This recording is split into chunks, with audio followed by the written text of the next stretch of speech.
guys, welcome back to the What's Next podcast. Got something special for you today. Mr. Amrit Mahi. Although I'm a world-class air drummer, I thought maybe I'd bring you a real drummer today to teach us some things. Welcome, sir. Thank you. How are you? I'm good. How are you? Good, man. I'd like to start the program out. Where'd you start out? Where'd you grow up? So I grew up in San Jose, Okay. and I started music when I was about the age of 8, I want to say. No kidding. Yeah, I started pretty young. My parents are like divorced, and so I used to have to go somewhere over the summers, Sure. 2 months, and so I'd go to different cousins' house, and one summer I thought they were my cousins, but I guess they're my uncles.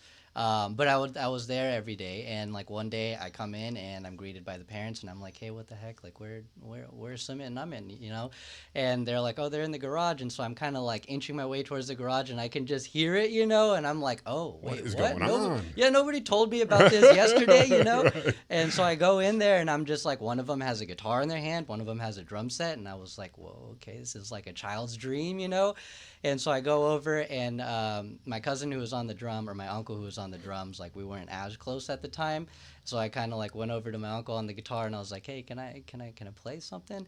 And he was like, well, it's a little fragile, I just got it, maybe you can go over there and ask him. And so I just like kind of sat down for a while, and I was like, all right. But then, being 8 years old, I was You're just 8, like, right? Yeah. I was like, I just gotta happy do to be this. there. Yeah. So eventually I got the courage to go over and just be like, hey, can I play? And then I just remember spending like a lot of that summer, like we would just be in there a lot of the times learning like Metallica and like System of a Down songs, like whatever. But yeah, I feel like that was like my first musical experience, and then I wouldn't stop bugging my mom for a drum set or a guitar after that. That's the last thing a parent wants is their kid to get a drum set. Like, no, can't you pick up like a harmonica or something? Yeah, anything, piano, just like the recorder. Right. So what, did she get you a drum set or? Yeah, for basically that year for Christmas, Santa came through and gave me a drum set, and then I was pretty happy with that. But then my birthday is in February, so like 2 months later, I ended up asking for a guitar. I got one, so then I was set after that. I just kind of did my work. Did you get closer with that uncle? He must have been if he was a drummer. Yeah. Well, the drummer one, he was still. So like everybody else in my family, we were more like back then we used to call everybody like rockers or like rappers or whatever. Okay, yeah. And so like we were all kind of rockers, and he was really like the only one who was into rap and stuff. Okay. So like there was always kind of a little bit of a gap from like whatever, like 6 of us playing rock together, whatever instrument we could hop on, we were playing, and he kind of like cycled out, and then he was more into like ice hockey and stuff like that. I see. So he kind of phased out a little bit. Yeah. So me and the guitar uncle, we actually ended up doing a lot of stuff together because I was there like every day. And he's actually one of like my main, I would say, kind of like motivators, and gave me a lot of my influences. Because he would always give me, like back then we had, CDs and stuff. Sure. So he'd burn me like 5 or 10 every time I'd go over to his house of just new stuff. And I remember I'd go home like excited, just like, all right, I'm going to study this, see like what's going on here. And then I don't know, sometimes I would hate it, but then it would like grow on me, It'd just be like something new that I could get behind. Something that he must have found some licks in there that, you need to hear this. Yeah. So it's like, okay, so even though I don't enjoy it, he must be trying to show me something. Right. So yeah, I'll go through it anyways. That's super cool. Yeah. Like old Led Zeppelin and all the oldies stuff. And then all sorts of new stuff. Like I remember a lot of my favorite bands, like very formative years, were all from him, like stuff like the Blood Brothers, the Fall of Troy, like whatever. They were kind of like 2000s bands. But I remember even like listening to those bands at first, and I was just like, is this a joke? Like literally, like the first time I heard it, I was just, because it was so busy, and like the Fall of Troy in particular, they do this kind of thing like.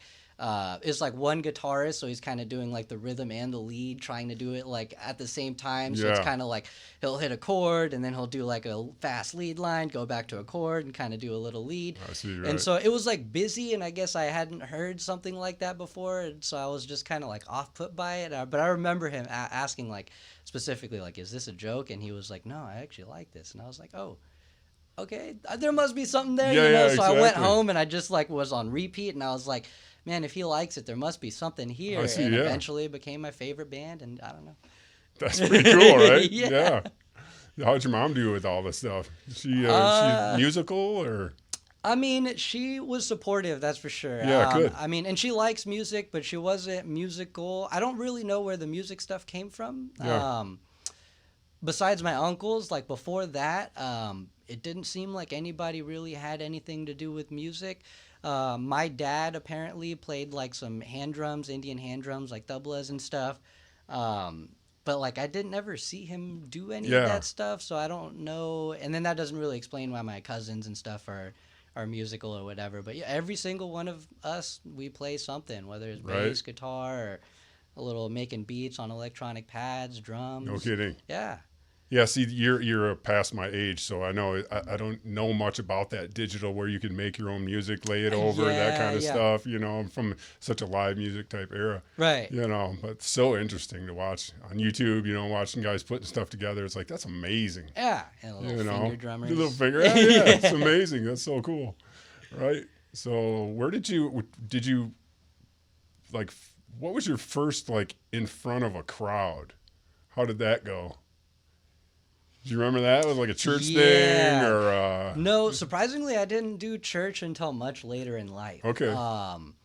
Probably in like my college years, I think that's when I started. But my first live experience, so I joined a band, I want to say in like 7th grade, like maybe the end of 7th grade. Yeah, I was actually super lucky. Now that I'm a teacher and I tell my students when they're at the age or certain skill level, I'm like, you're ready to join a band, and there's like nobody that they can like, you know, it's like they listen to Metallica or something and all their friends listen to Taylor Swift, and I'm like, yeah, I don't know if that really works. But like I found a group of people and they all listened to like very similar stuff. At the time it was kind of like we called it like hardcore or like metalcore, but it's basically like a different branch of metal punk kind of a thing. Right. So I found a band that it was already existing, and they had everything that they needed. But at that time, like synthesizers for whatever reason were very big, and just whatever genre you could, especially in that genre though, like synthesizers were like the new thing. So my brother had just gotten me one for Christmas. Christmases were always good. Always good for a musician, isn't it? Yeah, I was always getting some upgrade. But so I wanted to be in this band, and so I somehow was like, hey, do you guys want a synthesizer player? And they were like, yeah, we would love one. And so I joined as a synthesizer player, but I had really like no training in, you know, playing that much piano or anything. I was really guitar and drum at that time, but I was just like, I'm willing to figure it out. So I got some things down. And then, I basically got parts down. And so we had our first show together at this little ice rink in San Jose. I don't even remember the name anymore. San Jose Skate, maybe? Something like that. But it was just an ice rink, and they had shows and everything like that. Then this little, where they sold all the snacks and stuff like that. Okay. There's just a little walkway, and that's where we'd play the shows. It's like an underage kind of just kids get together. How cool. Ages, right. whatever. Yeah. But yeah, we were young. I mean, must have been 7th grade, so we're what, 12, 13? Yeah, of course. And I do remember having insane stage fright. Like, I did not want to exist. I didn't want to be there. I kept like going to the bathroom and, you know, like whatever, hoping there was a window I could crawl out of or something. I was just like, I don't know if I could do this. For this. What did I do? Exactly. What am I doing? Exactly. And so, but I don't know, it changed when I started seeing people like actually start coming in, you know. And then I noticed that all these people, like I was talking about earlier, how we had kind of like the two different like rappers and rockers kind of a thing. And that was totally existed at my school too. Like all the rockers hung out in one area. All the other kids hang out by the basketball hoops and stuff like that. And, but like, it was mixed. Everybody was there. It didn't matter, rappers, rockers. And I was like, whoa, like that's my friend Marco and like whatever. All these other people kind of coming in. And I was just like, it just turned into excitement, and I was like, I can't wait to play, you know. That's cool. Yeah. What's a synthesizer? Is that kind of set up like a piano, or then you can change the different sounds? Exactly. Just all like the electronic kind of like 80s kind of. I was gonna say I grew up in the 80s, so exactly all of that. All that crazy it's stuff. Basically just electric piano type stuff. But this one was like tiny. It was like this big and barely had any keys on it, but made noise. Yeah. Figured it out and. I mean, did it sound good? How did you go in there with a band that was already formed? You must have done some serious practice on how am I going to add a good sounding synthesizer to, Yeah, you I know, mean, right? we were, I guess, ambitious enough. There were parts that I probably didn't need to be in. Yeah, But, I right. mean, it was like if they were playing something, we would sit there for hours just trying to figure out like because we didn't know scales, whatever at that point. It's just we're Sure, just playing right. everything by ear and little patterns or things that we learned from other songs or bands or whatever. Right. And so we just sit there, try to find, oh, okay, there it is, and then try to find the next one, and then eventually I'd have the whole riff down. I think there were Nice. only a few songs that, actually maybe even just one. I remember that I had this little thing that I had created beforehand, Uh-huh. and we ended up turning it into just like our intro. Oh, nice. Yeah. Yeah, so took it out of the song. Didn't really need to be there. Yeah. But yeah. it was good. Yeah. So you can still use it somewhere. Yeah. When did you start teaching? Teaching Did didn't. you say you were teaching now? Yeah. Okay. So that didn't come till later in life. That was like during my college years. I met this guy. His name was Spencer, became my best friend, and we were kind of in a band together. Right. And he actually always got me jobs. Whatever he was working at, I would always end up working there too. What do you got going? Yeah, Right. so like I remember he got me a job at this little wedding planner place, and we would just put together like random props for weddings, like painting trees, Oh, different cool. colors, Yeah. and just random props. And yeah, it wasn't the most ideal job, but Yeah. it got us through a couple of summers, just getting money for whatever. But you're hanging still out. in a band at that point. Yes, Yeah. and with this guy too, and I was Right. also in college, so we're doing jazz band, all this other Oh, stuff. wow. But he somehow after that job, I stopped working before him, and then we worked at kind of like a theater together. We did Spotlights, the Tabard Theater is what it was called in San Jose. And then after that, he got a teaching job at this place called the Jamcenter, and his boss, Mario, at the time was trying to just be more kind of like hands-off, but also just kind of like managing things and not teaching all the time. And so he was looking for somebody to get rid of all of his drum students and just give them to somebody. And I remember my friend Spencer was kind of always a little bit pushy for a lot of things. He always gave me a nudge in the right direction, though. Like I became a music major because of him being kind of annoying, but just like always giving me that push. Yeah. And so I remember I was like, "Well, I've never taught before in my life. Like, what makes you think I would be a good one?" And he was just like, "You just got to try it out." And I was like, "I will go and do this interview. I don't know how it's gonna go though. Like, I don't know if it's gonna. I don't think he'll hire me. But Right. like, I go in there and he's basically just like, all right, I'm ready to give you all my students. So I went from 0 to like close to 40 students like the next week. And so like learning was very fast, right? Because most of the time it'd be like one a week or whatever.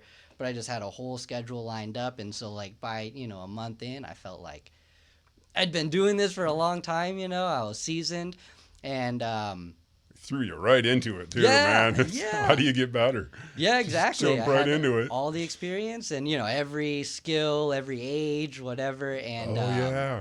And so I got really like kind of used to it, and then I started to kind of just like it, At first it was just kind of like, okay, I'm just like kind of doing it. Yeah. But then I started to just like I realized how cool it was, and like it's a very tangible because like as a musician, I guess my goal was always to try to like whatever help somebody or make them feel better or Sure. whatever. And I was like, it sometimes that could be hard to just like get to that point of where people are actually listening to you or whatever and stuff like that. So I just felt like with like teaching music, it's like I'm doing like that service, but like personally, Yeah. and then I'm helping other people achieve their dreams, goals, whatever. And so that kind of was just, I liked it. Yeah. And I was like, I Well, you're a liked heck of it. a nice guy, and you got a good-natured spirit too. I'm sure the kids just loved you, Oh, thank you. and you're a musician, so Yeah. they get along right away. Yeah. Yeah. And I think I've got the patience for it. Yeah. You know, and I feel like that's one of the main things. I'm just like, I'm not very pushy with them.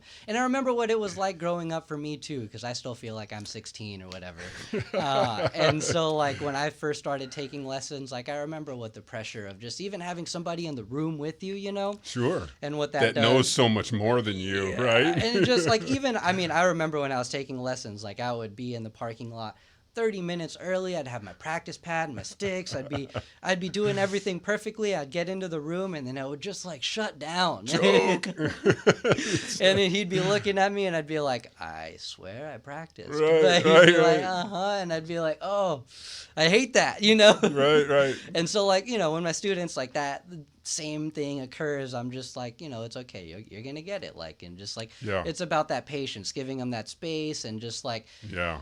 I also don't expect them to get everything perfect the first time, and I know sometimes like it's the struggle that makes you get it. But if I'm sitting there like, oh, you know, just try this, it's like it's not going to happen because it just keeps putting that pressure or the force on them. Yeah. So sometimes I'm just like, I'll sit back for like 2-3 minutes, and then I'm just like, and if it's still like, and I see like the frustration growing, then I'll be like, hey, like, let's step away from it. Let's do something else really quick, and we'll come back to it at the end or another time, you know, whatever. Right. But like, I think that's really important, is just being like able to be patient and like personal with the students. Yeah.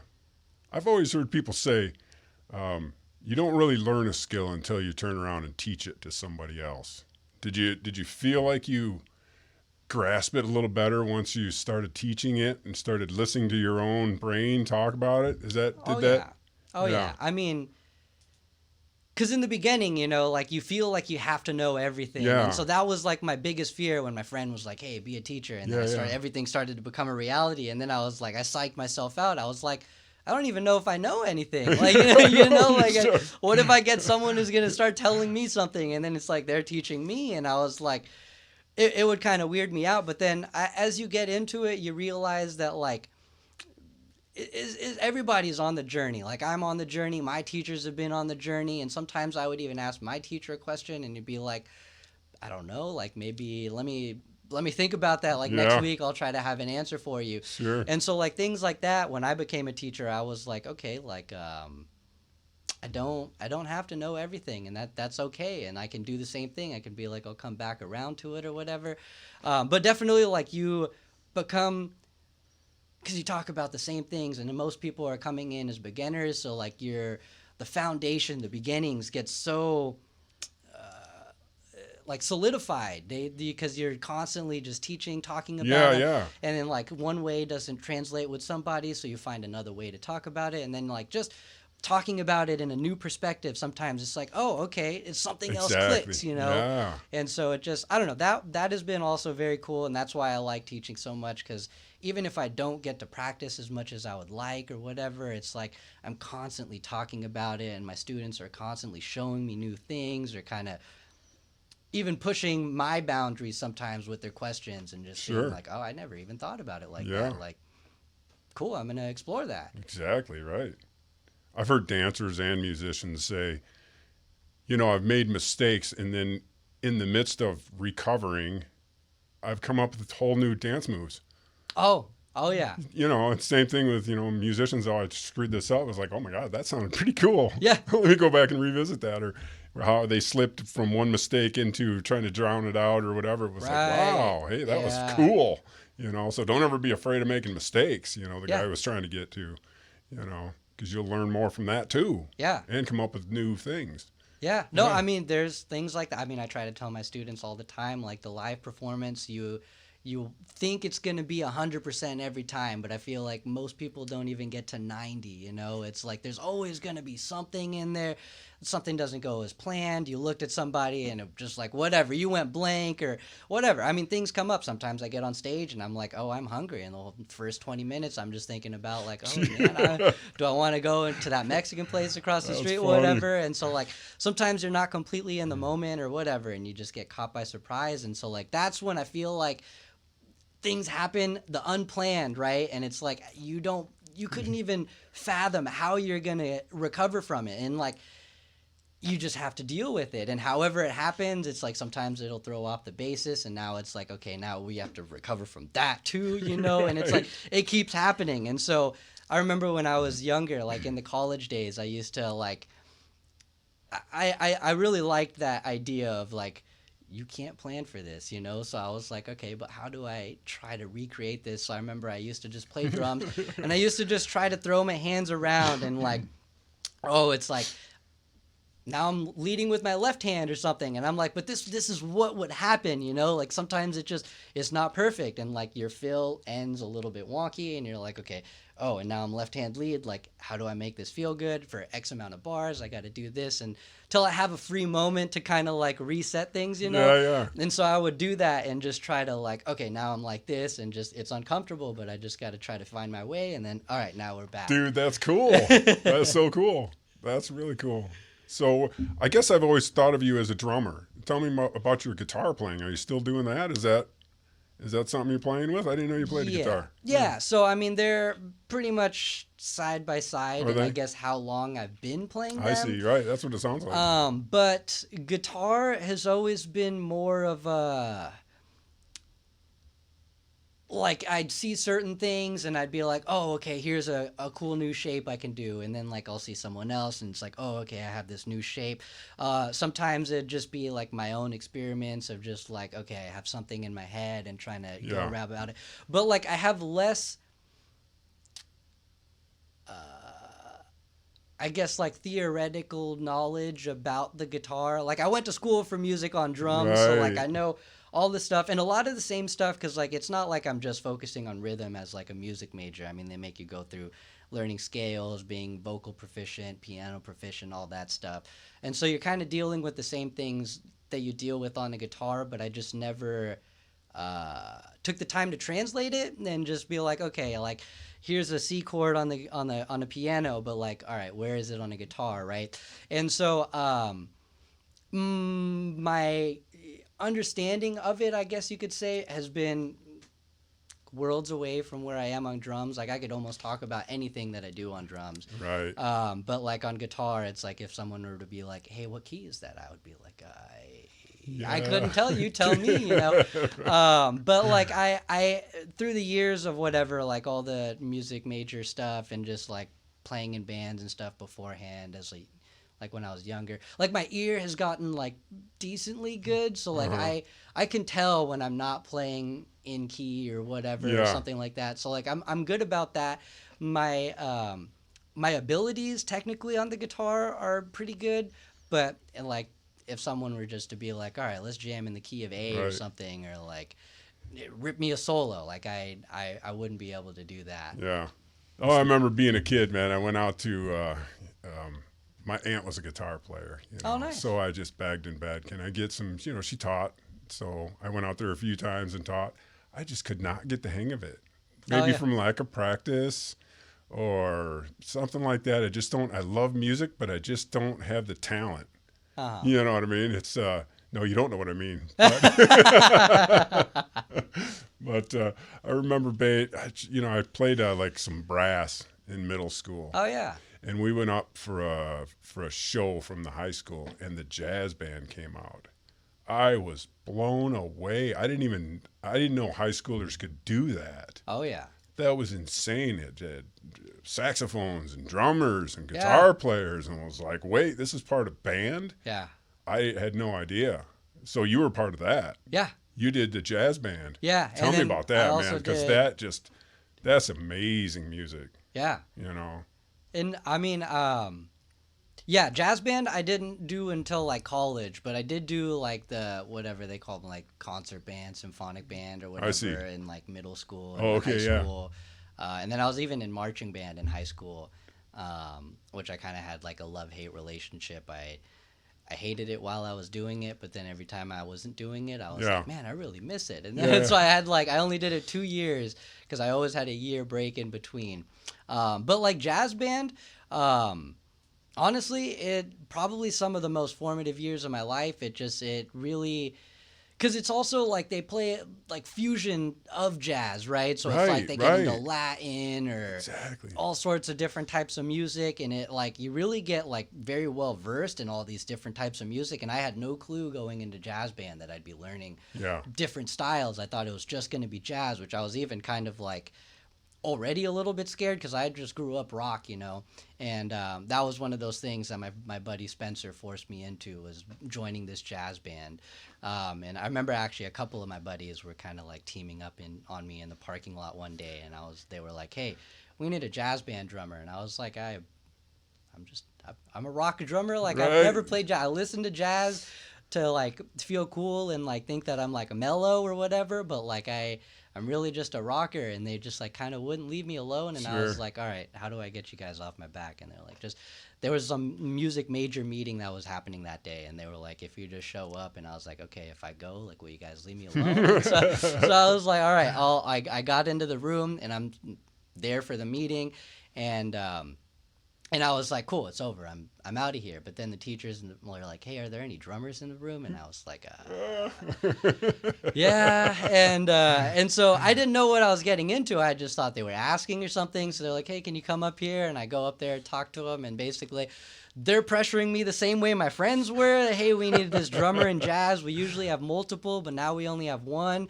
And it's kind of like too heavy of a load for him. Like, would you mind helping out? And I was like, sure. And then they were like, oh, well, if you're going to do that, we also have this other class that kind of helps. And then I walked out of there a full music major. I was like, how am I going to tell my parents, Because all my life it's like, hey, so music's just a hobby, and you're going to become a doctor or an engineer, the typical Indian things. And it's like, I didn't know if I could do it, and so here I am. Like, I was like trying all this other stuff in college, and then this kind of just happened organically, and so I was kind of scared to go home. And I go home, I tell my mom, I'm like, hey, so I became a music major. And she's just like, oh, how'd that happen? I kind of told her, and she wasn't mad. She was kind of just like, well, you tried out some other stuff, and I kind of always knew this was going to be it. Really? And I'm just happy that, you audition things. And I was like, whoa, okay, let me try my dad. And so I called my dad, and I was like, hey, like, music, and same thing from him. And I thought it was going to be a little bit more different from him. Sure. And he was just like supportive. And I was like, whoa, this is weird. This is just like, this is crazy. Yeah, it just all lined up. And so now I'm in jazz band. And so it was really cool, honestly. I mean, it was the first time ever working with like that sort of, well, I guess I'd worked with that instrumentation, but from more of a percussionist standpoint. In concert band, we're playing like vibraphone and like, snare drum, bass drum, like by itself individually, right? But like it's more about like the whole section kind of makes up whatever the whole sum. But in jazz band, it's like you've got your trumpet, saxophone, trombones, all of that. But then it's like you're actually on kit. And so that was kind of different. But I don't know. I really liked it. And I remember my teacher at the time, he, like, I don't know if you've seen the movie like Whiplash or anything. Maybe. Sounds familiar. It's like, it's about basically like a kid going to jazz school. And Okay, like his teacher is kind of like very strict, but like, it makes a star kind of out of him, maybe I didn't see that one. But like I always felt like my time there was kind of like that, because it always felt like the things that I was doing, like I would always like, he would give me like X, Y, and Z to practice, and I'd be like, okay, I go home and I practice it. Like, all right, I'm gonna be good. He's not gonna say anything.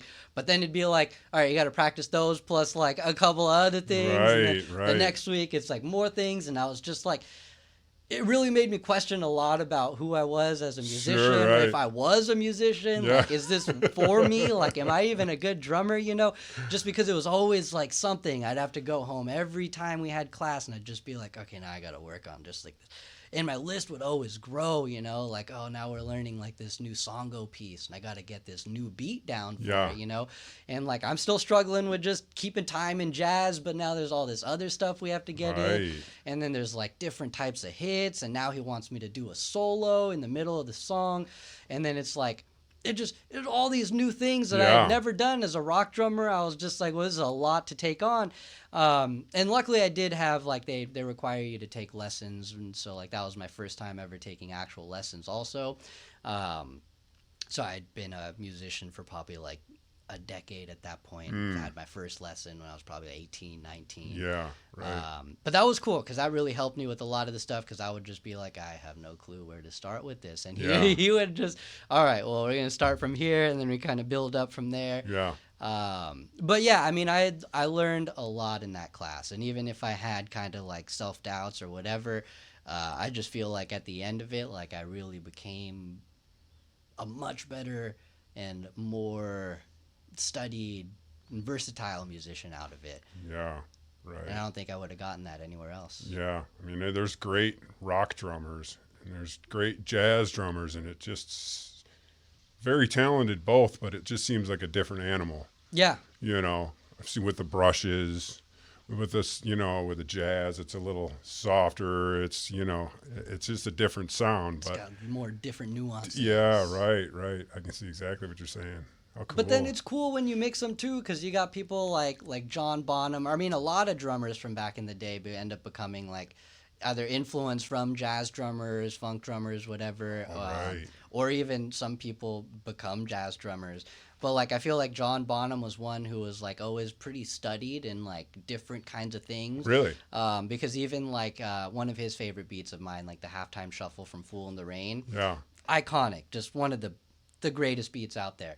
But even that has history. Like he has a jazz taste to it or something? Yeah. So there's this guy, Bernard Purdy, who was just a session, played with pretty much every group from back in the day. Like sure, right. A lot of the iconic drum stuff, he's on it. But he did a lot of like instructional videos back then. And one of them was on his halftime shuffle, which halftime shuffle, it's very similar to like the shuffle comes from like the blues. And the halftime is just we're taking the snare that would usually be on like 2 and 4, and we're reducing it to just once per bar on 3. That's where the halftime comes from. So it's a little more expansive, I feel like. It's just a little bit different, but he basically teaches that in one of his videos, and one of the coolest videos I've ever seen, because I've never seen somebody so charismatic while they're teaching the drums. Just huge smile on his face. He's got the coolest style, and then the whole time he's also playing and instructing. While he's instructing. Yeah. Oh, wow. And it's a very kind of different but cool and very lively too. And so like, I remember seeing that, and then I made the connection because I was like, wait, I've heard this before. And it's like, oh, that's Fool in the Rain, you know? And then they just kind of added another dimension to John Bonham for me, because then I was like, oh, okay, like, you know, this is somebody who's actually going out of the way to try to like study, keep up with the craft, add to the craft, you know, add other things into that genre. And I think that's what made him so, like, set him apart from a lot of other drummers. Even the way he soloed, like on Moby Dick and stuff like that. Right. There's this thing that we do in jazz where we create like motifs or themes, and when we solo. And so like you could take like a certain thing, like some people will quote like other songs like Salt and Peanuts, and you can kind of mess around with that. Like even as a drummer, I could take the rhythm of that and dugga, right? Like move that around, and that could be like my motif or theme. And when John Bonham solos, like he'll do stuff like that. He'll start off with like one of his iconic like Moby Dick solos. He does this like boom tss, boom tss, dagga dagga da boom tss, boom tss. But that boom tss is kind of like his theme, and then he builds up, and then he kind of has like other rhythms. But it's very like, after I learned jazz and like the method behind it, I was like, that's it. I see exactly what he's doing. Yeah, right. But he's just applying it in a rock format, so and cool. it's like, wow. Yeah. That's why he was pushing the envelope, because he was learning other stuff and trying to figure out how to like apply it, and what he did. Must feel educated just to be able to recognize that, though, right? Oh, that was a cool moment for me. That's a cool moment. Yeah, like, just to oh, connect hey, the I dots. get this. Yeah. Hey, I rock. Oh, cool. So you married now, and did you just say you had a wife? Yeah. Oh, okay, been married for about a little over 2 years. Yeah. I was gonna say 2.5, but hasn't been there yet. Yeah. It was about Congratulations. April. Yeah, thank you. You look so young. Yeah. You're married? What? That's Yeah. so cool. We're 31, but I mean, we still feel young. 31. Yeah. What a ripe young age, right? Perfect age. Body hasn't started broken down yet. Yeah. I mean, it's starting. You're not making dumb decisions. Well, yeah, do that too. Yeah. Right. Tell me about the bands you've been in. So I have been in a lot of bands. I know, right? starting with the first one we were talking about in 7th, 8th grade, middle school. That one really carried me for a long time. But so I eventually upgraded from the synthesizer and like sometimes doing random vocals. I upgraded because at one point we had two guitarists, but one of them I think we had kicked out at some point. And so I remember we were looking for another guitarist, but I'd already played guitar, and so I was kind of trying to find my way to like, how do I tell them like, hey, like I could play guitar. So eventually like it ended up coming up, and I was like, I play guitar. I don't know if you guys know, and they were like, oh, okay, well you could be our temporary guitarist, and I was like, cool. Temporary means permanent. It did. I never moved. Right. But so I remember this was at about the time, this must have been like 8th grade, because I think there's that like Washington trip that most kids Sure, go 8th to. grade, yep. And so I remember at the time, I needed an amplifier because I had just a tiny like 15 watt amp, and these guys had half Fender stacks. or something. Yeah. Right. And so I was like, I'm not competing with these guys. I mean, and I tried to bring my little guy out to a rehearsal, and I couldn't even hear myself. I was like, why am I here? Drowned it out. Yeah. And so my mom was like, okay, gonna have to spend about probably like $1,000 on either, so it's one, or it's one, and then you've got to sacrifice the other. And I was just like, it's got to be the amp. Really? So I got the amp, and then I could have something that I could play with these guys with. And so then I became known as a guitarist for a number of years. I want to say probably until maybe like end of my freshman year, or even like somewhere in my sophomore year of high school. Like people just didn't know I played drums or anything, and I was like, this is really my forte, like it. But I ended up joining another band as a guitarist, but that was with my cousins. One of them played drums, another one played guitar. It was just the three of us. And that was just like stuff that we kind of grew up on from that uncle that would give us all these influences. Basically sounded like all those influences. Cover music, or no, it was all originals. Yeah, were you making some? Oh, no kidding. Yeah, we were writing our own stuff. I mean, it was heavily influenced, but like Sure, that's how right. you start in the beginning. Especially you take, Deep I learned this Purple chord, and it's like, I'm just gonna move it down 2 steps, and here we go, it's mine now. And so like a lot of that, but then ended up being formative for other stuff that I ended up being in and creating. So that was my guitar era. And then sometime around, I want to say the same period, either like end of freshman year, beginning of sophomore year, I joined my first band as a drummer. And that actually like kind of started with one of my best friends at the time. And this was very similar to my first band that I was in guitar with. It's like the same genre kind of, but genres evolve over time, so it's slightly different now. And so we kind of started that together. He was guitar, I was drums, and then we kind of scouted 2 other musicians, and that band ended up being it was a really cool band. That was actually one of my favorite bands, but that was probably one of like the longest running bands I want to say that I was in. And then I ended up, that kind of helped me, because then people were like, oh, drums. Right. And so then everybody at school was like, oh, hey, I'm trying to start up this band. Do you want to be the drummer? So then it was like, I joined this punk band. I didn't even really play that much punk at the time, but I was just like, yeah, sure, like I'll do it. And so that was a 3-piece, guitarist, singer, bassist who also sung, and then I was on drums. And that was pretty fun. We were called the Druids. Cool. Some of the wildest times of my life came from that band, because they were true punks, and I was just this nerdy little Indian kid who was there to observe all the crazy stuff that they did, and was just right there along with them. And so that was pretty fun. And we had uniforms. I had white shirt and what do you call them, suspenders. Oh, nice. Tie, The whole thing. It was kind of cool. Punk feel. Yeah. I matched my drum set even. It was all black and white, so it was kind of cool.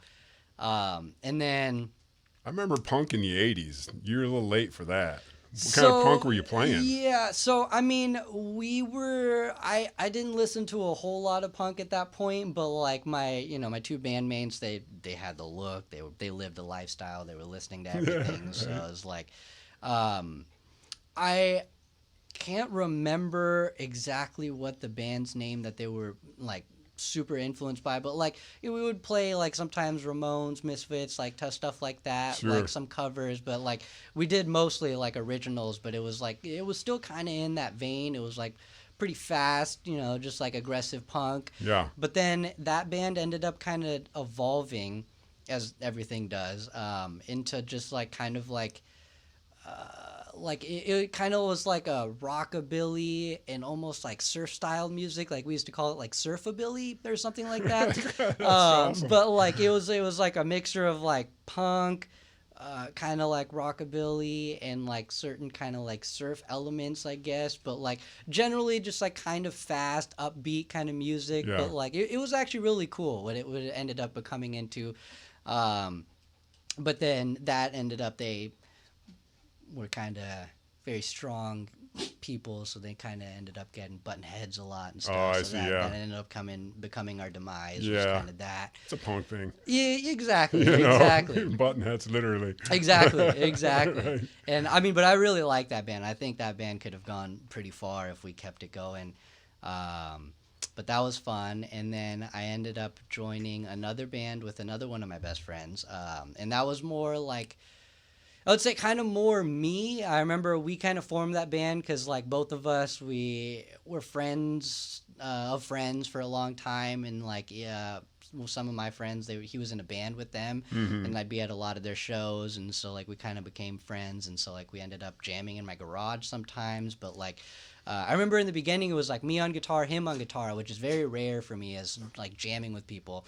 But I just remember like one of the first times we played, I was like, in my head thinking like this guy's my musical soulmate. Like I'm playing stuff, he's getting it and he's laying it down and adding to it, and it just felt so good. And so like we kind of organically were like, hey, we're gonna start something, right? But eventually I ended up on drums instead, and then he was guitar, singing, and then we found other people to join. Yeah. And that band was called Conversions. That was more like indie rock, progressive rock kind of, but Right. very rock oriented. And so Sure. that was kind of more home for me. But you guys were tight, so Van Halen's always one of my favorite bands. Yeah. And between the drums and the guitar, they're just talking to each other. Yes. They're just so comfortable. They've known each other since birth. Right. And they're just playing off each other and almost talking to each other. Right, It must have been the same thing. Yeah. No, exactly. That's cool. Because I could just read this guy. Like, I mean, in some bands, Right. People will turn around when like something's about to happen. This guy, I could just read the back of him. Like I knew where his hands were, what that meant in a certain way. He is like, I just knew him so well. And like, so we could even just like create new moments sometimes live if like we hadn't talked about it, but I could just tell like he's by his body language, we're gonna go another couple extra times, like Right he hasn't stiffened He's up, not he's done still yet. kind of rocking out, and I'm just like, okay, we're not stopping right now, Right. let's keep it going. Yep. And then eventually he'll kind of like end now, All and then I'm right. like, okay, there you go. Like, but it's all like stuff you don't even communicate, but That's it's so like cool. in the moment you find these little. But yeah, I could read him so well. Yeah. And that definitely is something that helps a lot when you have that kind of connection with people, because otherwise it could become so like you're just trying to find ways to like communicate those sorts of things, and sometimes it's like actually saying things, like people will be like, all right, last time, and then like boom, and then here we go. Right. But like it's nice because it's music, so if you don't interrupt it and if you could just continue to like make moves without saying stuff, but it's like musically certain things happen. I don't know, I really like that. And that actually leads me to my next project, which so after all those were in high school, so that was probably, I think I was in 4 bands at one time. Oh, no kidding. Jeez. Trying to be a kid at the same time. I had all these classes, all this homework, and at some point, I want to say in like my junior or senior year, I just kind of got like to a point where I realized I wasn't able to do stuff with my friends if it wasn't band related. friends would go to the beach. Oh, sorry, I can't go. I didn't want to go to the drive-ins or whatever. Oh, sorry, I can't go. Got a And rehearsal or a gig. Exactly. Or just side up in the music and, it's again. like once a week Start at losing least. friends. Yeah. Right? And so I started to feel just like the pressure of like I'm not going to be able to experience this like kid, energy again, or just having all these people around me. They're going to go away to college and stuff. And so I was like, I just want to be a kid. So I realized if I quit like one or two and freed up my time, they were all my best friends. Yeah, so I was like, they were going to be like, oh, you like them more than me or whatever. Right. So I was just like, the cleanest way I could think of was everything all at once. So I just was like, it was tough, but I was like, hey guys, like I don't want to be in any bands anymore. I just want to. All four? All four. I Really? quit everything. Oh, I thought maybe you'd bail on two. I didn't see a way that it would work. I gotta go social for a bit and come back.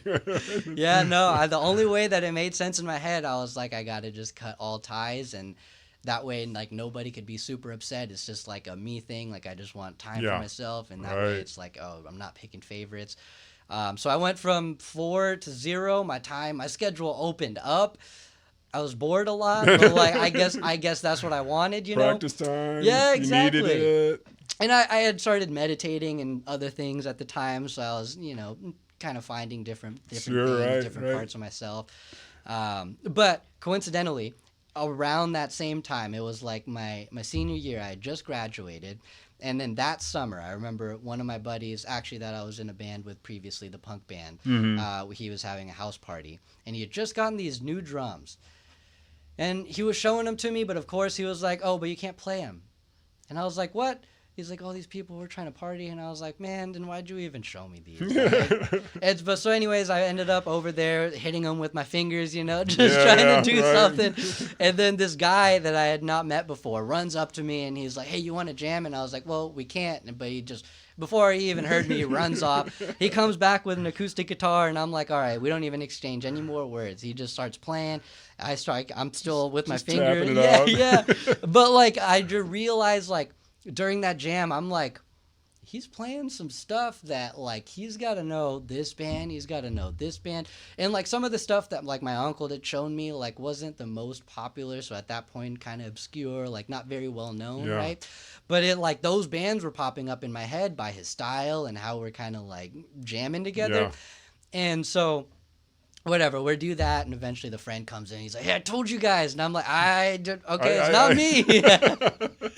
But so we kind of stop, and then we start finally getting to talking, and like the first thing we do is just like running some of those band names back and forth at each other, and it's like, this one, and we're both like super excited because we never get to do this with people with like these bands, right? And so we immediately just kind of form this bond. And then so we're talking outside, and eventually, and he, is telling me his name. We're exchanging phone numbers, and I'm in my head. I'm like, oh, here we go again. I literally just got out of these 4, and here it is starting up a new one. Right. And so I knew exactly what he wanted to do. So like that summer, he called me almost every single day, and I would just ignore. No kidding. Because I knew what he wanted to do, and I at that point I didn't know how to just be like, sorry, I don't really want to do it or whatever. Yeah, right. I mean, I think I might have described to him that I just like quit a bunch of bands, but I don't know how serious he knew I was about it or whatever. But so for a good probably couple of weeks, I was just ignore. And then at some point I kind of felt bad because I was like, maybe he just wants to hang out or whatever, like we did just connect on some level too. So I answered, and he was like, hey, you want to jam? And I'm like, no, not really. And he was like, oh, okay. I was like, you want to just like... He's like, what? Yeah, exactly. Did I get the right phone call? Phone number? But I'm like, I just want to hang, like maybe go to the park, get sandwiches or something like that. And he was like, yeah, let's do that. And so we end up doing all of that. But then we also end up in my garage jamming, and then I just like, the whole thing kind of happens, and I can see how excited he was about it. And like, I mean, it was good music. I mean, it wasn't like I didn't like it. I just broke free, and I was I was kind of on this new journey, and I wanted to continue it. And so he, very eager, and I could tell, and I was like, all right, I mean, I want to continue to be friends with you, and I don't want to just like keep ignoring you. So like, I laid down some like ground rules. Now there you go. Like, look, like you could write songs, like you can whatever. You could book shows. You could make a band for us if you want, but I'm not going to have weekly rehearsals. Like, in fact, like, I don't really even want to rehearse. Like, I don't want to learn material. I'm kind of over that right now. So I was like, whatever your songs are, like, I'm not going to learn them. If you want to jam sometime, like, you can have rehearsed stuff, but like for me, I'm just going to do what I want. And if we do it another time, I'm still going to do what I want. It's not going to be the same thing. Like, I don't want to replicate it, basically. Yeah. And he was okay with it. Really? He just wanted to play music with me. So cool. he did the whole thing, and then he took it further and like started booking shows and stuff. And I told him the same thing. I was like, no rehearsal. Like, I'll be there. But... I'll be there. Exactly. I'll have my drums, but like, I'm not going to know what you practiced or rehearsed or wrote, whatever. Yeah. Like, it's just going to happen on the spot. Yeah. And so that ended up, as weird as it is, it ended up becoming one of my favorite projects. Cause no like, kidding. Just how weird it was and my lack of commitment. Like, I just didn't want anything to do with anything. And it just kind of started this very Freedom. improv-based kind of project. How cool. And so we ended up playing a bunch of shows that way, and people ended up kind of liking what we were doing, and they would be like, hey, where can I listen to you guys? And I'd be like, that was it, man. Like, you should have been Right. recording. I know, because, right? Like, that moment is not going to be replicated anywhere else. Just you might hear next the riff, time. but Right. it's going to happen different or come out as Completely something different. Right, yeah. right. So it's just a different thing altogether. So then that was kind of cool for like some of the people in the audience. It was like, oh, okay, like, let's try to get like what this version is today. The version, yeah. And sometimes it was even just cool for us because it's like we didn't rehearse this, but we'd end up in some place and it's like, wow, damn. Yeah, like we made that, you know? Was better than the last rendition that we kind did. of stuff that just gives you chills in the moment because you're like, that wasn't rehearsed. Like, I hope people Right. know how cool that is. It was just skill. Yeah. But that was also another one of those guys who like I knew how to read super well. Right, Like, and yeah. so like we would have kind of similar things. So that was the dude who got me into jazz band. And so like we knew about like the motifs, the themes. And so like I kind of followed those principles with his riffs. Like I knew he would have a thing, but like, how we would get out of it or what was going in, like it was always going to be different. So it was just like we were always very receptive and just like, all right, like, what do you want to do? And then if he made a move, I would have to be like, okay, how am I going to respond? If I made a move, same thing with him, you know?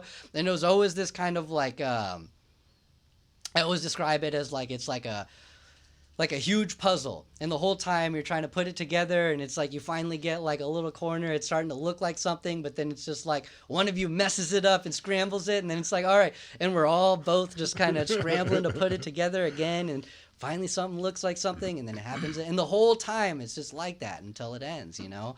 It just keeps getting messed up, but you find these little pictures in it, and that, you know, resemble something. That's good to hear, because outside of the music industry, being outside of the music industry, I just figure everybody just kind of follows the percussion. Yeah.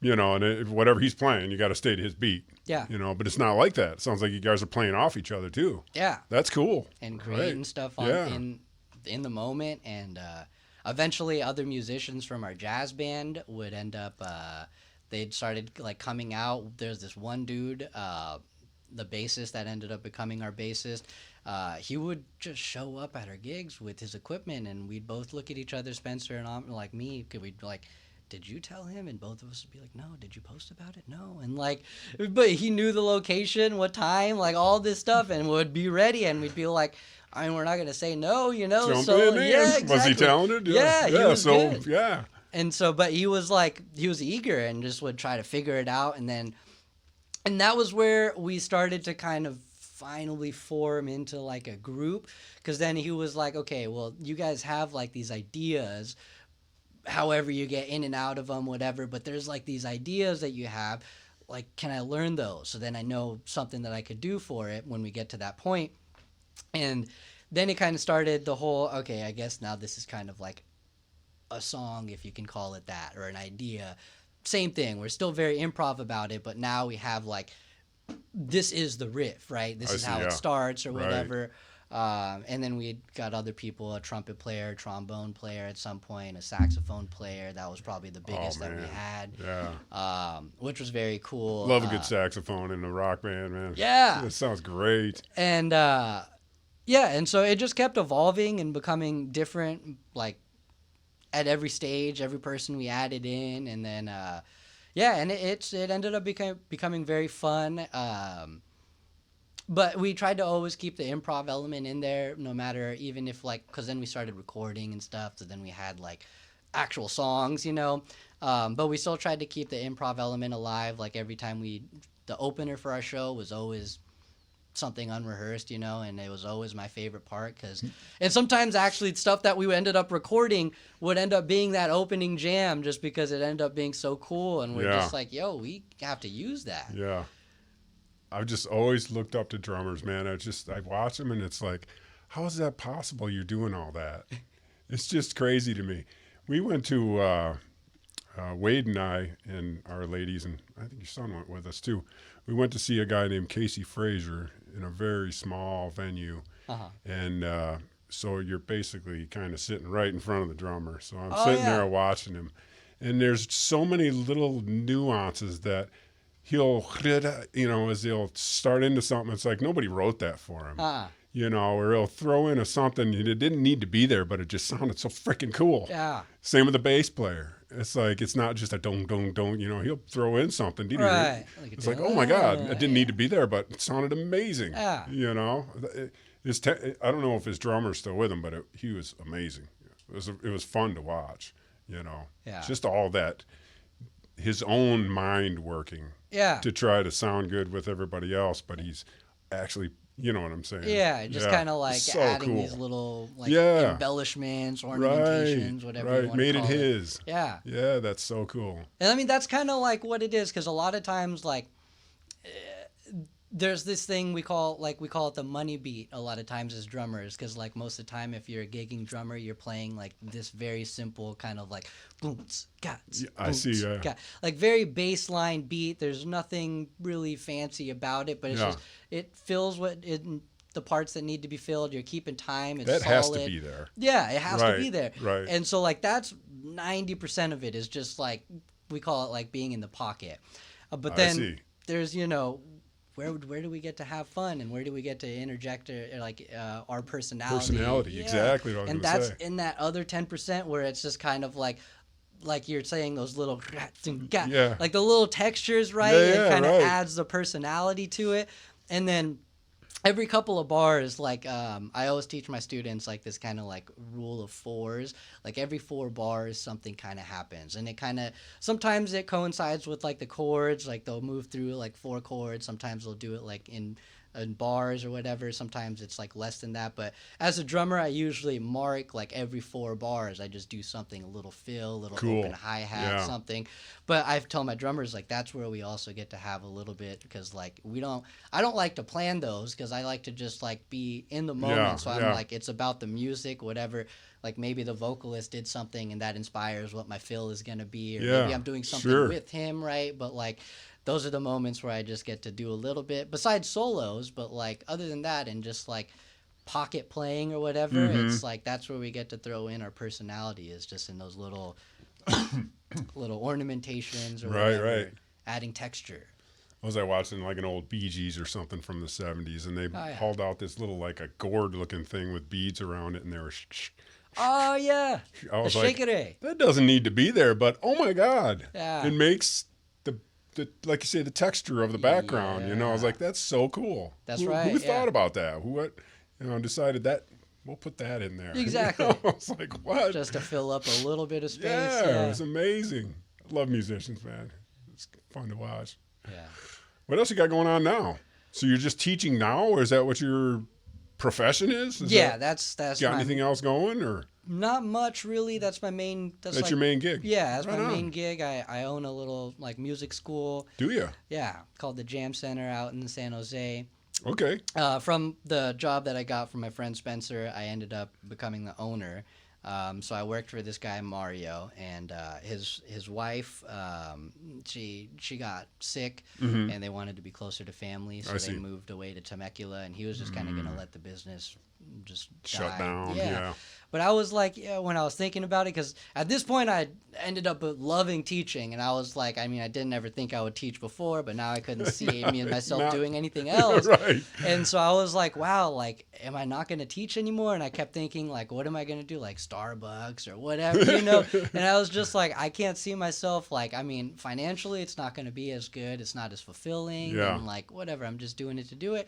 Right. So I was like thinking about it, and I was like, how do I keep doing this? And I actually asked him that. I was like, I'd love to like keep this going for even just like my other coworkers too, because like this is a cool thing we have going. Yeah. And like our students And like the us. students, yeah. So I was like, that would suck. I mean, like literally probably like 100 or over students would just go have to find something. So you just ask them if you could run it for them, or Well, ask them if you could buy it, or how'd you do that? At first I probably asked kind of Yeah, like, right. how do I just How keep do I- doing this? Yeah, But he was like, well, I'll sell it to you if you can figure this out. And so like we started working together, and we came up with like all this stuff that I had to do to figure out location, whatever, and all of that. And so like that was the first hurdle, is just like location, like where am I going to do this? Because we used to do it out of his house. So we didn't even have something I that see. I could just take over. I see. Right? Okay, It wasn't like a shop or anything. So like at first I was like, maybe I just buy this house, but San Jose prices, you know, everything's over $1 million. Just so an extra $1 million I got laying around. So We'll I just was throw like, down. that got shut down quick. And then I was just like, all right, what do I do? I contacted like schools, different like little shops and stuff. Then most things kind of ended up at a dead end, even if things kind of seemed promising at first. So for a while, like time was ticking, and I think I only had like a week left, and he was like, I gotta start getting ready for other stuff, so I can't really help you anymore after like this week. So I was like thinking it's not gonna work, but then the shop that I'm at now, Music Village, I have always kind of had friends that have worked there, and I remember I just started posting online and just like kind of asking people like, hey, if anybody knows of anything, like any location, if you could open up your garage for me. Got a broom closet. What does it take, man? Yeah. So I was just like, anything really, like if you have any leads, like anything. So then one of my friends was like, hey, like have you tried the shop Music Village? Like I work here. And I was like, oh, I used to like go here all the time. Like it was across the street from my high school. I used to go in there and play guitars till I got kicked out and all of that. Yeah. And so I was like, I don't know why I didn't think of it, but they have a whole row of rooms dedicated to lessons, like 8 studios. And so No kidding. I went there, asked them, and they were like, yeah, we've got plenty of rooms. And so I was like, cool, I could take myself and the rest of the teachers. They all have a spot. So I went to him, and I was like, we got it. And so then just started doing the paperwork, got the business. I ended up buying like a bunch of equipment from him, like electronic drum sets, whatever, guitars and stuff, just things that we felt like I would need to get running. I mean, I had a good amount of stuff already, but just to have like extra drum sets and stuff, like little hand percussion things and stuff. I'm sure he was wanting to bail on a lot of stuff anyway. Oh yeah. Gave you good prices. And he was trying to liquidate for sure. Right on, yeah. So it kind of. And he liked you too, so exactly. give you a package deal, sonny. Yeah. So he helped me out, but so that was honestly a blessing, because So cool. I ended up becoming a business owner. And now I've been running this thing for about 5 years. No kidding. Yeah, Wow. which is crazy, because I mean I still don't feel like I'm good at it. But like, I mean, you just got to stay, kind of hungry. And I'm a student to pretty much everything I do in life, so I'm just staying like that with the business and trying not to get to a point where I feel like I know enough, because I feel like that's when it starts to stagnate. So it's like I'm always trying to improve whatever things about myself, the business, myself as a teacher. So yeah, I mean, it's been nice being a business owner. Yeah, right. That sounds like a very Indian thing to say. I learned the philosophy of life. How'd you say that? Like, well, okay. Did your mom teach you that? Yeah, we make it deeper than it needs to be. I know, right? We start philosophizing about it. Yeah. Did you ever travel there? Or? No, I really wanted to, but I've never been still. I was supposed to go at the end of high school, but then my mom ended up kind of like getting laid off from IBM at the time, and then We ended up like getting our house that we lived in at the time foreclosed. So like, it just kind of like, you know, things Didn't work out. Yeah, right. So then it like that whole period kind of just disappeared. Then we lived at my grandma's house in Santa Clara my mom still lives there. Yeah. And it just never really worked out. But I really want to go Someday. Yeah. You check it out where your mom grew up. Oh yeah. Yeah. And just I have tons of family there and everything like that. Oh, I bet. And I just feel like that'd be cool, right? just to experience the culture and everything like that. Yeah. Oh, so your mom came from India, right? Yes. Yeah. So I mean, it's just one generation. She's still got a huge family. Yeah. There. Oh, okay, cool. Yeah. Wow. It started with How my cool grandpa. to go back there and walk into that circle. Yeah. Right. Holy cow. How neat. But it Got to started get with back there. Started with my grandpa. Came here with $5 in his pocket. No kidding. Yeah. Where'd he end up? Canada or? No, he came here somewhere. I'm not sure, but I know like the house that my mom's living in now, like that was like their first house in America. So it must have been somewhere in that Santa Clara. Right there. Oh, okay, 'Cause yeah. I think he worked in like a hotel or something as like a seamstress or something like that, as like his like first job, and I think that was, I want to say in like Fremont or something like that. Okay, sure. Something like that. Right. But yeah, he came here $5 solo. and the American dream, the American story, right? And then brought everybody Sure. eventually. Oh yeah, brought a lot of family with Yeah, him. Yeah. How cool is that? Oh man, it's such a better drive than the knuckleheads that grew up here. I think. Oh yeah. You know, I can't you've even seen- imagine myself doing anything with $5 or whatever the equivalent of $5 is. Right. 100, 500, 1,000. Even Just to go $1,000. somewhere, I would be scared. I'd be like, You'd be screwed. yeah, 100%. Right. And he made it happen. I always imagine like, what did he eat? Where did he sleep? You know, like with $5, could you get that back then, or did he know people? Like I have no clue Right. how that went. Right. And unfortunately, we didn't really get to ask him a lot of that stuff. And then he ended up passing away from a stroke in India. So that was like unexpected. Right. You know? So yeah, a lot of that stuff, like we don't, or maybe some of my like uncles Sure. and aunts, maybe they know, but like, yeah. Right. Well, what would you do? What's your first thing? Got to Yeah. find food, shelter, and a place to make money. Yeah, exactly. Where can I teach drums? What can I do? Yeah. What's happening? And When then you have hit the ground? barrier of not speaking English Oh, and God, stuff too, right? Oh, so Jesus. it's like, I honestly have no clue what that's like. Think about that. Just a whole new place with Right. that $5, and it's like, wow. Try to find a pocket of people that speak your language. Yeah. And go from there. Maybe Yeah. someone can give you a break. Oh, God. That's crazy. I didn't think Yeah. about that. It's nerve-wracking, Yeah, honestly. I don't right. think I could do it. I mean, sometimes even I'm go on vacation and I'm like nervous about like, well, what am I gonna do? I don't know anything there. I don't know how to drive or navigate, right? Right. Like, do they have my restaurants? Do they have food for me? Right. Whatever. You speak the language, dude. You're a step Yeah. above I already, know. right? I shouldn't have that barrier, but Yeah. like, yeah, it's hard. Exactly. Oh, awesome. So, what's next? Did you ever record any music? Do you have something that we can get to see? Well, some of those bands that I was in, like some Did of you them do made some it. recordings? Yeah, some Okay. of them made it on Spotify. A lot cool. of them were before that kind of era. It was still like CDs and stuff like that. So maybe there's like YouTube videos of some of my really early stuff. Yeah. But even my first band, like I'm still trying to find recordings and stuff of, because it's like I don't know what happened to those CDs, and I guess I wasn't good with holding it. Yeah, at that time right. I just didn't It's a damn think about the shame. importance of it. Right. But I would love to have them now. But like more of like the recent projects, like I would say from like college onward, a lot of those ended up at least having something on Spotify or something like that. I used to release a lot of music too, like solo music when I was in high school. Yeah.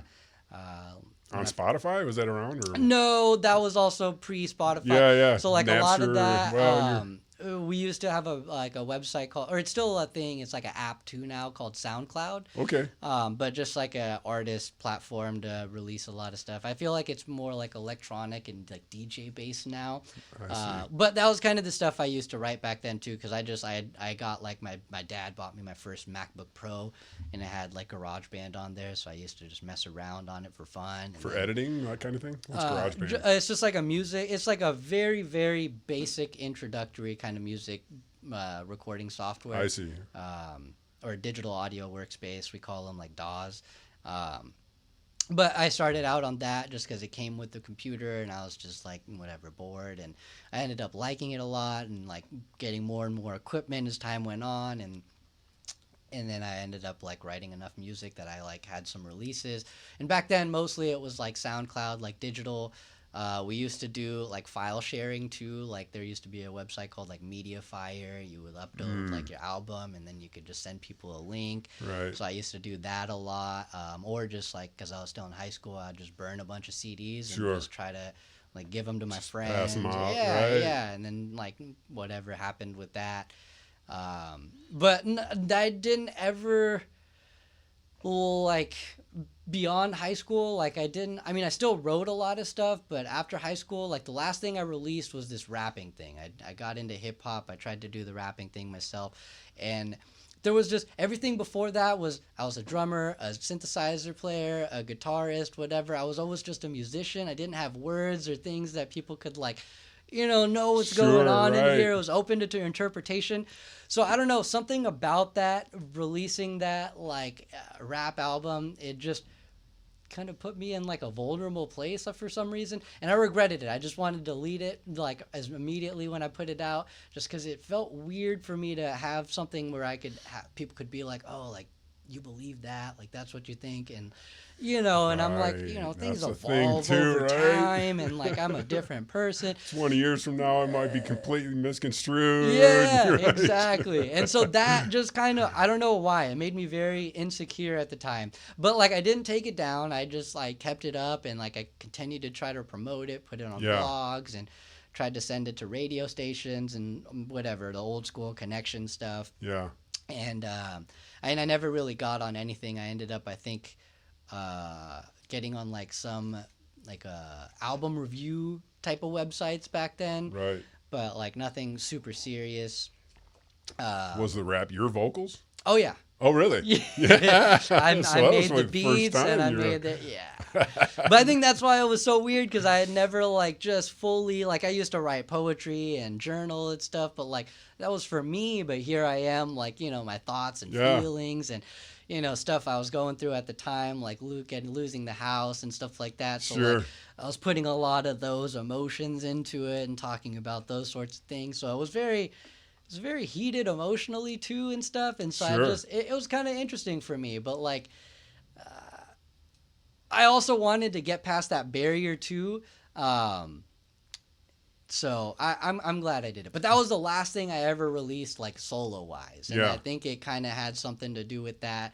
And then I got really weird with stuff after that, and I just kind of started hoarding. Right. Hundreds of ideas, and so like I'm backlogged from like probably like 2012 or something. I still have all these ideas unfinished, some polished, and I listen to them and I'm like, that's kind of good, but like it's not where I'm at anymore. So it's like sometimes I think like maybe I can go back and just like redo some stuff and just like release it or whatever. Because also one of my favorite things about artists is like when you can see that progression of their journey, like when someone doesn't just come out a star, but you can see them become a star and like, all that stuff beforehand, and you really get to like, I feel like it just helps you get to know them and like, connect with them. So that kind of comes into mind when I think about that earlier stuff. I'm like, well, then maybe people can see like where this came from. Like this is like early Amrit, and then eventually like it becomes into this, and you can kind of see it and connect the dots, sort of a thing. Yeah, right. But I never stopped writing solo music, and just in the past, I want to say like, actually since the pandemic, I had a bunch of time, wasn't working as much, so I was just like, had all this time, and I was like, I have all these voice memos in my phone, like I should just start trying to record them. And so it started with that. I just picked a couple of my favorite voice memos, and I was like, all right, here we go, I'm just recording them now. And so I'd throw it in, and a lot of times I do the voice memos with acoustic guitar, so now I'm like electric plugged in, and I'm like, oh, this sounds kind of nice with all the effects and everything. And then so it kind of started there. I think I've been two-ish years, no, longer than that, because that was before the move. So it's been 3-4 years now. I've been working on, like, I want to say like 5-6 songs, but they also evolve. And I'm trying to stay current with them. Yeah. So every time like something new happens, I'm like, oh, maybe I should update this and add something like this Sure, into right. it now or whatever. But I'm starting to feel like they're at a point where they're good enough, hopefully soon, to release. To you, that's all. Yeah, that's all that matters. At least the instrumentation, but then again, I'm pushing myself, and because I got all this stuff, like we had to be vocal proficient in music school and stuff. Yeah. So like I kind of know how to sing. I don't think I have the best voice, but I can hit notes and stuff. So it's kind of, I want to put vocals and stuff to it too. So that's where I'm at now. Like I have all these melodies and stuff I've come up with over the years, and now I just got to put lyrics to them. So I've been doing that, and then I got to get over the hurdle of... Got a bunch of lyrics that don't have any words to them. We got a bunch of words that don't have any lyrics to them. Exactly. Got to figure out which ones fit which. Exactly. You seem like such a quiet, kind of a shy person. Yes. But you're also like the master of putting yourself outside of your comfort zone. I think that's amazing. Well... That's amazing, man. Just pushing the limits all the time. Yeah. Like, I can't even imagine stepping up to a microphone and singing. Oh, you know, it's got to be scary to death, but you did it. Yeah. What? I mean, that's crazy. It is very nerve-wracking. I remember actually when I did the rap thing, I had one performance as the rapper. Really? One performance, because one of my buddies had been doing like open mics and stuff, and then I think he ended up getting like a spot at an actual show, and it was like hip hop. And he was like, you should come join me and just do one of your songs from your album. And I was like, oh, I don't know. Like, I'm always behind something and people, and then I'm also dark, and it's dim so people can't even see me when I'm playing drums. And now I'm going to be spotlight with a microphone saying stuff. And so I was already freaked out. But I had been rehearsing, and I was like, it's just one song. So I was like, all right, I'm going to pick like the shortest one, Just hammer it out. Exactly. And I get up there and I start trying to do my thing, and probably not even like 10 seconds in, my brain just goes blank. Literally just blank with no chance of recovery. Like I'm trying to, like, I'm up there and I'm just like, and I'm like, I wrote this song, like, okay, and I'm trying to think, like, what's the story? And... got nothing. Yeah, I keep opening my mouth and I like nothing. I just can't, like my brain's literally blank. And so I eventually look at my friend, and he was super good at freestyling at the time. Like he was a singer of the punk band. Perfect. And so he could read you from the back. He was like, I got this. Super good. And he also could, like, we would sometimes write songs like in the moment, but he could freestyle vocals, like a whole story, and I'd be like, dude, Billy, like, where do you get that from? Wow. And he just like, it comes from some void or something, and I'd be like, wow, that's amazing. But that's he crazy. could translate it to rap for some reason. So like I end up just looking at him and I'm like, I can't. And so he ends up just coming in, he freestyles the rest of my song. No kidding. Yeah. It just saves the day. And I was just like, wow, okay. I'm not a rapper. I don't think I could be a front man at all, actually. Like, that is something else. You're like, got nothing. Yeah. I must have got a couple of words out, and then it just choked, and then it just went... Psh. As soon as you choke, I've done that in speeches too. Yeah. Yeah, it's you that choke, moment when you choke, and then your face get hot, and then it's all gone. Yeah. Right? Oh, cool. You going to put something out soon? You got something in the works? Yeah. I'm hoping I got like I know you got some stuff, but you're not quite ready to pull the trigger on it. Yeah. I've got these like 5-6 ideas. I mean, I'm getting pretty close. I'm trying not to be as perfectionist as like my brain wants to be, because I keep thinking like, okay, I should just take all of this stuff to a studio and just re-record everything with an engineer and stuff. But then I'm like, what's the point of me building up my studio and having all of these interfaces and microphones and all this stuff if I'm not going to use it? Like, I soundproofed my studio and just treated it, like, what's the point? I might as well at least try. Then I work on my craft. I push myself. I get better. In my place. Exactly. Yeah. So, so I'm trying not to be as perfectionist with it and just kind of being like, okay, it's good enough. So you play the guitar, you play the drums, play the you lay it all bass, over, you play the bass, play everything, you play it all over it. And then also adding a little synthesizer stuff from back in the day. From back in the day. I'm hitting all points. And then so like the last thing now is really just like solidifying these lyrics and then trying to put it in there, and then hopefully just building up the courage to just hitting that Play. button and it's out there. Record. Yeah. Oh man, it's been so nice having you in here today. Yeah, thank you for having me. That's amazing, man. So if kids want to get a hold of you, not just kids, but anybody wants to get a hold of you, and where can they get a hold of you? We'll put a link to it on down below and everything. Oh, yeah. And to your school and to all kinds of cool stuff. Yeah, well, the music business, we're called The Jam Center. We're at www.thejamcenter.com. You can find all of our info there. I mainly teach in San Jose, though, so like that's where my I see most of it. But I am trying to start up some stuff in Monterey. I have one student so far, so that's one more than you had. Yeah, going somewhere. And other than that, I guess like my Instagram would be where I have most of my whatever you can find, like videos, and probably find all my other stuff. That's Snow Globe with the 0 SN0W and then Globe, one word. That used to be my solo project's name. Was it? Yeah. Yeah. I'm stoked to go back and see it. Yeah. I'm going to check it out. Yeah, and then there's tons of drum videos from back when I was trying to be a content creator or whatever, and putting videos out like every day. Yeah. And I don't think I've done that since probably like 2017. I just got kind of tired of it. And then I wasn't getting as much response as I thought I deserved or something at the time, so I kind of like phased out of it.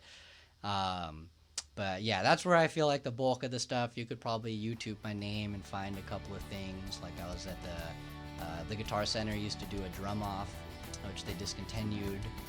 But I did 1 year. I placed like first in the first round. The second round I did not place, so I was kicked out.